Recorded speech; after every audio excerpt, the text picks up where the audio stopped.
Kemarin gue liat postingan orang ini di grup rakitan PC SFX, terus gue mikir, kayaknya seru juga kalau gue bisa ngerakit PC mini kayak gini. Bisa ditenteng, bisa buat main game di cafe, gue bisa nongkrong bareng temen gue yang kerjaannya videographer, jadi kalau mereka ngedit buat cari duit, gue main game buat hemat listrik di rumah. Sebelumnya gue emang udah suka liatin video orang ngerakit PC mini ITX, terus setelah melihat postingan itu, gue ngerasa sangat tertantang. Kayaknya ini saatnya gue ngerakit PC mini ITX juga. Jadi gue decide untuk membuat project yaitu gue rakit PC buat gaming di cafe. Soalnya kalau rakit PC hingga con 100 juta rupiah, itu kelamaan, kayaknya gue keburu tua. Tapi ada 3 masalah utama dalam project gue kali ini. Yang pertama, monitornya itu kayak gimana? Ini kok bisa pas gitu di dalam casingnya? Malah jadi kayak akuarium gitu. Tapi jujur ini keren banget sih, kalau main game di cafe itu pasti pada langsung ngeliatin. Menambah alasan aja buat nggak menyentuh rumput ini orang. Awalnya sih gue pingin niru build-nya orang ini, dia pakai casing dari Deepcool CH160. Masanya di sini gue bingung gimana caranya biar monitornya itu bisa dipasang dan ukurannya pas sama casingnya. Sebenarnya ada sih tutorial cara bikinnya, yang jadi masalah tuh prosesnya agak ribet. Itu harus dibongkar monitornya, harus ada mainboard customnya, dan harus bikin mounting yang pas dan lain-lain. Jadi akhirnya gue decide gak apa-apa deh gue pakai monitor portable biasa aja. Jadi kalau misalnya gue gak pakai ke PC ini, gue bisa jadiin ke second monitor di setup utama gue. Kedua, portabilitasnya. Gue harus pakai apa biar bisa ngangkut semua barang yang ada di sini. Secara ukuran, casing ini tergolong masih cukup besar, jadi nggak bakal bisa masuk ke tas ransel biasa. Mungkin kalau mau pakai tas itu harus pakai tas duffel gitu baru bisa muat. Tapi gue rasa gue kurang suka karena rasanya aneh kalau bawa duffel itu ke cafe. Kayak habis nge-gym gitu. Akhirnya gue decide buat pilih casing yang lebih kecil aja. Dan ini adalah PC Cooler i100. Casing ini beneran super compact banget. Ukurannya cuma di 7,5 liter. Panjangnya itu cuma 308 mm. Setara dengan panjang keyboard mechanical gue yang layoutnya itu cuma 65%. Build quality-nya itu solid banget, terbuat dari steel plate asli dan kokoh banget. Yang bikin gua suka dengan casing ini adalah dia bisa muat GPU triple fan dengan panjang maksimum di 300 mm. Jadi kalau mau upgrade GPU yang speknya agak tinggi juga gak masalah selama GPU-nya itu ukurannya di 2 slot aja. Dan yang paling gua suka dari casing ini adalah casingnya itu udah ada handle yang di-attach di bagian atasnya. Jadi emang kelihatan ini casing yang dirancang khusus buat orang yang pingin rakit PC-nya biar gampang ditenteng ke mana-mana. Dan terakhir, untuk spesifikasinya, karena tujuan gua ngerakit PC ini buat main game di mana aja, tentu saja untuk performanya harus lancar untuk main game apapun juga. Sebenarnya ada sih masalah yang terakhir, yaitu di budgetnya. Jadi gua bikin PC portable yang bisa masuk ke dalam tas, dengan performa yang lancar buat main game apapun, dan dengan budget di kisaran 5 juta aja, karena gue pingin challenge ini biar project ini makin seru aja. Dan karena dari kalian yang minta saran rakitan 4-5 jutaan aja, jadi sekalian aja gue sharing di rakitan yang satu ini. Oke, jadi gue mulai pembahasan dari komponen yang bakal gue pakai. Yang pertama itu gue mulai dari motherboardnya dulu. Di sini gue pakai Gigabyte A520 EAC. Motherboard mini ITX dengan soket AM4 memiliki 2 slot RAM dengan kapasitas maksimal di 64 GB, 1 SSD NVMe 3.0, 4 port SATA, serta dilengkapi dengan Wi-Fi support 2,4 GHz dan 5 GHz, serta Bluetooth 4.2. Gue dapat motherboard ini second di harga Rp1.150.000 dan garansinya itu masih on hingga 2027. Untuk prosesornya, gue pakai Ryzen 5 3600, CPU budget dengan 6 cores dan 12 threads dengan base clock di 3,6 GHz dan boost clock di 4,2 GHz dengan L3 cache sebesar 32 MB yang bakal sangat membantu untuk performa gamingnya. Dan dengan TDP 65 watt aja, harusnya aman-aman aja untuk dipakai ke rakitan mini ITX yang terkenal cukup hangat untuk temperaturnya. Gue dapat CPU ini dari paketan motherboard brand new dari seller yang gagal rakit PC seharga 1,3 juta rupiah aja. Dan motherboardnya itu udah langsung diangkut sama temen gue karena kebetulan motherboardnya udah rusak dari minggu lalu. Jadi pas temu paketan ini gue langsung jual ke dia motherboardnya seharga Rp800.000 aja brand new. Jadi untuk CPU-nya gue dapat sisa di harga Rp500.000 aja. Berikutnya untuk RAM gue pakai Corsair Vengeance LPX 2x8GB DDR4 dengan speed di 3200 MHz dan dengan latency di 16, 18, 18, 36. Gue dapat RAM ini second di harga Rp400.000. Untuk PSU, gue pakai Enermax SFX 650W dengan sertifikasi Gold, menggunakan 100% Japanese kapasitor, dan sudah memiliki 7 jenis fitur proteksi. PSU ini udah full modular juga, jadi bakal lebih memudahkan proses perakitan di PC sekompak ini. Untuk PSU ini gue dapat lumayan murah di harga 1 juta pas saja. Nah, untuk GPU-nya, gue pakai GPU budget favorit gue yaitu GTX 1660 Super yang raw performance-nya itu cuma kalah tipis dengan RTX 3050 versi 8 GB. GPU ini memiliki 1408 CUDA cores dengan VRAM 6 GB GDDR6, memori bandwidth-nya 336 GB per second, dan TDP-nya cuma 125 watt. Jadi gua rasa GPU ini udah cocok banget buat dipakai gaming di resolusi 1080p dengan preset high, dan untuk GPU ini gua dapat di harga 1,3 juta rupiah aja. Terakhir untuk casingnya sebenarnya gue agak concern karena nggak ada opsi untuk dipasangin kipas sedikit pun. Untuk airflow-nya juga cuma ngandelin lubang kecil-kecil gitu dari side panelnya. Tapi nanti kita bakal coba lihat untuk suhu dari CPU dan GPU-nya gimana pas gaming nanti. Untuk casing sebenarnya gue dapat harga yang good deal cuma di 500 ribu rupiah aja. Tapi karena ada kena ongkir seberat 3 kg jadi totalnya pas nyampe di gua di kisaran 600 ribu rupiah. Untuk SSD-nya gue pakai dari comotan PC pribadi gue karena gue emang mau coba jadiin ini PC untuk gue pakai beberapa waktu ke depan. Jadi gue gak ada keluar biaya untuk beli storage baru. Di sini gue pakai SSD SATA tipe Patriot P210 dengan kapasitas 1 TB. Jadi untuk total rakitan PC gua kali ini ada di harga Rp4.950.000, belum termasuk dengan SSD pribadi gua. Ya paling kalau nambah SSD standar kayak 512 GB jatuhnya di kisaran 5,4 juta aja. Jadi ya masih sangat oke lah untuk harganya di sini.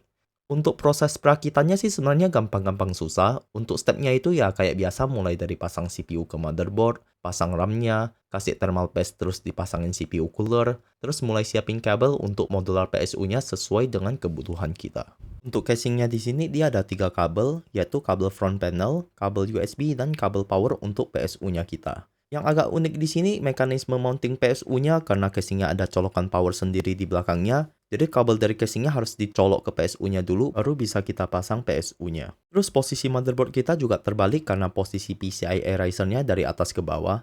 Sisanya yang bikin susah sih paling ngebaut sama kabel manajemennya aja karena space-nya kecil jadi kita harus coba konfigurasi kabelnya itu mau lewat mana dan mulai dari mana aja. Terakhir untuk SSD dan GPU-nya pasangnya itu di sisi belakang casingnya. Karena casing ini kecil jadi GPU-nya di posisi vertikal gitu. Dan jujur menurut gua jadi keren banget sih. Untuk SSD gua cuma pasangin double tap aja biar bisa nempel di casingnya. Terus udah deh gua tinggal kunci GPU-nya, pasang panel casingnya, pasang antena WiFi yang udah magnetik juga. Dan ya, ini dia hasil dari rakitan PC gua kali ini. Jujur gua sangat senang dengan looks-nya. Karena terlihat sangat compact, sangat clean, terus kayak weirdly aesthetic gitu karena posisi motherboardnya yang terbalik, mekanisme mounting PSU-nya juga unik, dan di sisi lain GPU-nya juga vertical mount.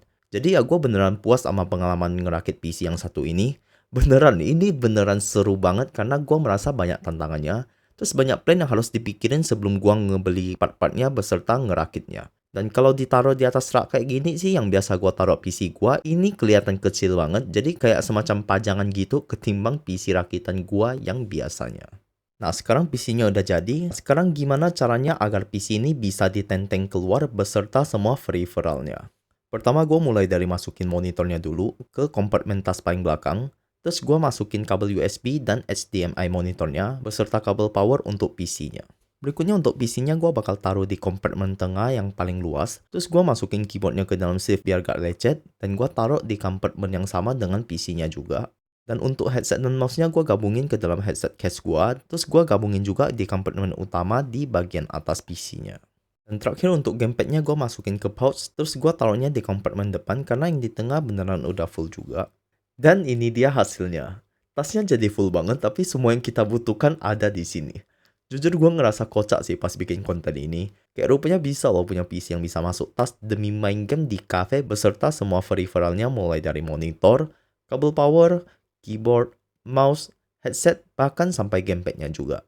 Dan gue beneran senang sih pas berhasil susun semua ini ke dalam tas gue. Dan gue kayak masih setengah gak percaya gitu. Ya, buset, gue seniat ini buat konten yang sebenarnya tujuannya awalnya itu iseng aja. Tapi hasilnya beneran bikin gue sehappy ini.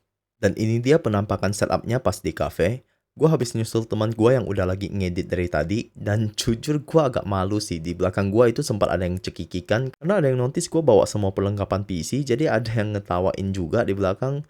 Tapi gak apa-apa, malunya itu ketutup sama bangganya gua dengan keberhasilan project kali ini. Gua lupa bawa tripod, jadi gua gak bisa rekam gameplay gua, tapi di sini gua bakal mulai dengan gaming benchmark aja, jadi biar gua bisa rekam pakai satu tangan di sini. Gua tes pakai built-in benchmarknya Black Myth Wukong dengan preset high dan frame gen on. Lumayan banget di sini gua bisa dapat hingga 73 fps. Untuk suhu CPU-nya sih lumayan hangat ya di 79 derajat dan GPU-nya di 75 derajat. Nah, untuk Cyberpunk ini nih yang lumayan bikin gua concern. Soalnya suhunya itu tembus sampai 90 derajat. Walaupun belum throttle karena masih di bawah 95 derajat, tapi ini udah beneran mendekati banget. Jadi nanti gua berencana buat ganti CPU coolernya ke cooler yang low profile dan gua ganti thermal paste sekalian yang lebih bagus. Harusnya sih nanti untuk CPU temperaturnya bakal drop di kisaran 70-an derajat aja, biar hati kita juga makin tenang pas ngegamingnya karena jujur gua lumayan kepikiran sih kalau suhunya sepanas ini. Tapi habis gua setupin ini semua, gua langsung coba main Cyberpunk sama Wukong sama sejaman, terus gua coba main Dota juga satu match. Memang suhunya fluktuatif di 85-90 derajat, tapi gak pernah sedikit pun sampai throttle. Jadi untuk sementara sih aman-aman aja, tapi gua rasa lebih baik kalau ganti coolernya ke cooler low profile, biar temperaturnya itu lebih baik dari yang ada sekarang. Dan sekarang gua bakal nunjukin hasil benchmark PC ini dengan game-game lainnya. Yang pertama, Cyberpunk dengan preset high dan FSR quality auto on. PC ini mampu menghasilkan average di 67 fps. Dan seperti biasa kalau game ini aja udah lancar, harusnya untuk game lainnya itu gak ada masalah sedikit pun. Death Stranding dengan preset high dan tanpa upscaling sedikit pun, PC ini mampu menghasilkan average di 106 fps. Ini beneran tumpah-tumpah sih FPS-nya. Gua gak nyangka bakal tembus sampai 100-an fps. Jadi beneran mantep performanya untuk PC semungil ini. Forza Horizon 5 dengan preset medium dan ray tracing medium, tanpa upscaling sedikit pun, PC ini mampu menghasilkan average di 106 fps juga. Lagi-lagi performa yang sangat mantep dari PC sekecil ini. Ghost of Tsushima dengan preset high dan FSR quality auto on, kita bisa mendapatkan average di 67 fps. Hogwarts Legacy dengan preset medium dan FSR quality 0,2, kita bisa mendapatkan average di 70 fps. God of War dengan preset high dan FSR quality, PC ini mampu mendapatkan average di 62 fps. Horizon Zero Dawn dengan preset high dan tanpa upscaling, lumayan tinggi average-nya di 73 fps. Marvel Spider-Man Remastered dengan preset high dan tanpa upscaling sedikit pun, kita bisa mendapatkan average di 78 fps. Red Dead Redemption 2 dengan settingan all high dan tanpa upscaling sangat lancar dimainkan di 63 fps. Resident Evil 4 dengan preset high dan FSR balance, kita bisa mendapatkan average di 61 fps. Shadow of Tomb Raider dengan preset high dan tanpa upscaling, kita bisa mendapatkan average di 90 fps. Lagi-lagi performa yang sangat tinggi. The Last of Us 1 harus kita turunkan sedikit presetnya ke medium dan FSR-nya quality agar bisa mendapatkan average di atas 60 fps. Di sini kita bisa mendapatkan average di 62 fps. Dan terakhir untuk The Witcher 3 dengan preset high dan FSR quality, kita bisa mendapatkan average di 67 fps. Untuk game kompetitif, Counter-Strike 2 dites dengan map built-in benchmarknya dengan preset low dan FSR auto on, kita bisa mendapatkan average di 251 fps, dan Valorant dengan settingan low tanpa upscaling, kita bisa mendapatkan average di 236 fps. Dan maksimum FPS-nya itu di kisaran hampir menyentuh 300 fps. Jadi untuk game kompetitif mantep banget performanya, nggak ada komplain sedikit pun. Jadi itu dia kira-kira performa yang bisa kita dapatkan dari PC rakitan gua kali ini. Kalau ditanya rakitan budget 4,5 hingga 5 jutaan, gua bakal sangat ngerekomendasiin 3 komponen utama di sini, yaitu Ryzen 5 3600, ditambah RAM 2x8GB DDR4, dan ditambah GTX 1660 Super. Itu udah fondasi salah satu combo terbaik untuk rakitan budget. Kalau kalian pingin opsi prosesor brand new, kalian juga bisa ganti ke Ryzen 5 5500. Itu performanya setara kok dengan Ryzen 5 3600 di sini. Dan kalau ada budget lebih lagi, gue sangat ngerekomendasiin kalian untuk ambil Ryzen 5 5600 karena CPU itu beneran worth it banget. Bisa dipasangin sampai RTX 3080 atau RTX 4070. Jadi kalau kalian mau upgrade, kalian tinggal upgrade GPU-nya aja. Dan untuk motherboard sih kembali ke pilihan kalian masing-masing ya. Yang penting soketnya itu AM4. RAM dari brand apapun juga gak masalah. Yang penting RAM-nya DDR4 dan kapasitas minimalnya itu 16GB. Sisanya untuk SSD, fan casing, dan CPU cooler itu semua kembali ke selera dan budget kalian masing-masing. Sekali lagi, gue sangat puas dengan project ini karena gue berhasil ngerakit PC mini yang estetik di budget 5 juta aja, dan gue udah bisa dapat PC gaming yang sangat decent untuk main game di preset high dengan resolusi 1080p. Dan yang paling penting, PC ini sangat berguna dan gampang dibawa kemana-mana aja. Jadi mungkin kalau kalian ada yang lagi pengen mudik atau balik kampung atau ada kerjaan sementara di luar kota, kalian nggak perlu khawatir karena kalian tetap bisa main game sama teman kalian atau bahkan namatin game story kalian tanpa ninggalin PC-nya di rumah. Gua bahkan sempat bawa PC ini ke Malaysia buat temenin bibi gua waktu dia operasi katarak. Jadi walaupun memang agak berat, tapi semua itu masih sangat gampang dihandle, cuman bermodalkan satu tas ini aja. Tapi gimana menurut kalian project rakitan gua kali ini? Apakah sudah worth it atau mungkin dari kalian ada yang tertarik juga buat ngerakit PC mini ITX setelah nonton video gua yang satu ini? Coba tinggalkan aja pendapat kalian dan kita coba sharing di kolom komentar di bawah. Jika kalian suka dengan video ini, jangan lupa like dan subscribe biar gak ketinggalan konten gua berikutnya. Gua Techpedia and I'll see you guys on the next one. Peace.